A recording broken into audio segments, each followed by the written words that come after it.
We have a very fast-moving situation with the tariffs on China, Canada, and Mexico. Obviously, we've had a very good result today with Mexico, with the president negotiating directly with the Mexican president. The backstory there is that the Secretary of State, Marco Rubio, Stephen Miller here in the White House, the folks at DHS have all done a very good job trying to work with the Mexican government. The Mexican government understands this, that this is a drug war, not a trade war. This is a drug war, not a trade war. We have an unprecedented amount of Americans dying every year from fentanyl alone.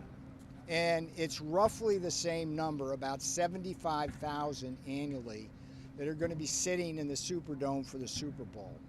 And it's more by a large margin than the number of soldiers we lost in the Vietnam War. And this happens year after year after year. The way this process works is it starts with China.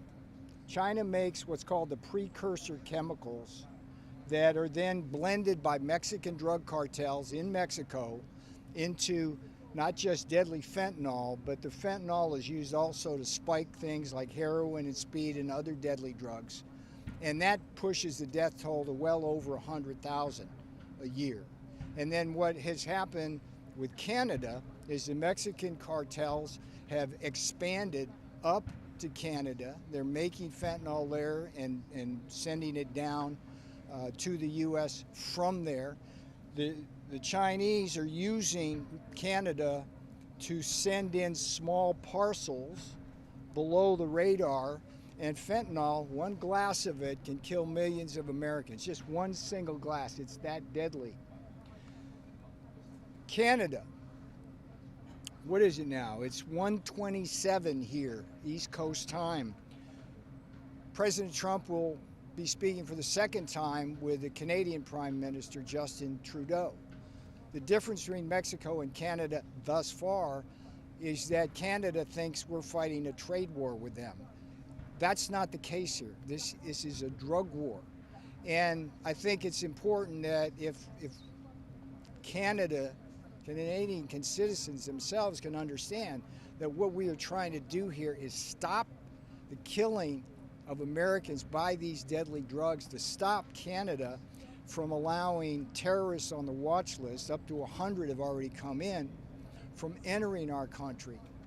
That will be the way to find a resolution of this problem. So let's see what happens. The boss always likes to say that.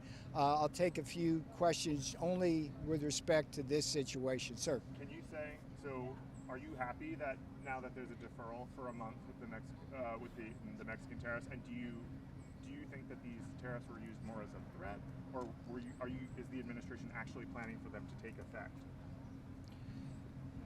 If President Trump and the Mexican president can agree on substantial steps towards solving this problem, which will then lead to a 30-day grace period on this, everybody should be happy. Mexico's happy, the United States is happy. We've got a long way to go. There's a lot of things to be done, but this is the way President Trump negotiates. And you can rest assured that if we do not get cooperation from countries, then of course the tariffs will be implemented. We have no other choice. President Trump wants to save American lives. Yes, ma'am. Say that the tariffs have to go into effect. When do you think, and what kind of results do you expect to have in terms of fentanyl entering the United States? Well, the obvious metric here is to see no Americans dying from fentanyl. And no fentanyl being seized at the border, and no intelligence that tells us that the Mexican cartels are making all of that. So there's just a lot of metrics. Yes, ma'am. Sir, do you expect a similar deal with Canada to happen later today? And are you also talking with China potentially about deferrals for them as well? President Trump is speaking with Prime Minister Trudeau. Obviously, we have had a good result so far with Mexico, but this is going to be it's going to take some time to get to where we need to be. This is a crisis. I'm one of 3 people that was with the president at the senior level back in the first term. I served all 4 years. Stephen Miller, Dan Scavino are the other 2.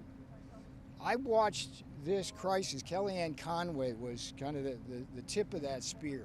And we got nothing but misdirection from all of the people involved in that chain, China, Mexico, Canada, on that issue, and people kept dying, and then Biden comes along and he doesn't even care. We care. President Trump cares. President Trump ran on this. This is a key part of why Americans voted for Trump. The border invasion, a key component of that is fentanyl. Yes, sir. And any more on China? What's going to be the conversation there? That's to be determined at this point. Yeah. Today the phone call is with President Trudeau. Yes, ma'am. I'm going to take one more and then I got to get to things. Yes, ma'am. What actions specifically are you looking to see from Canada in order to consider a grace period? And then I know you don't want to get too far into China, but have officials in the administration been in contact with their counterparts on this issue today? So that's a diplomatic issue, and those discussions will be between Canadian diplomats, the presidents, President Trump, Mr. Trudeau, and as I said earlier, Secretary of State Marco Rubio is doing a wonderful job engaging. This is the way diplomacy works, and President Trump does it better than anybody. All right, one more, sir. Considering that President Trump declared that Mexican cartels are a terrorist organization, do you consider the Mexican government as a terrorist supporting? Yeah, but that's not this is not the kind of question or rhetoric we need. Okay, hang on, sir. This is a serious matter. Americans are dying, and we're going to have sober reflection on what needs to be done to solve it, and we're not going to have that kind of rhetoric. Okay, I appreciate it. I got stuff to do. I think I've given you more than enough here. And, Thank you, Peter. I'm more than Appreciate happy. it.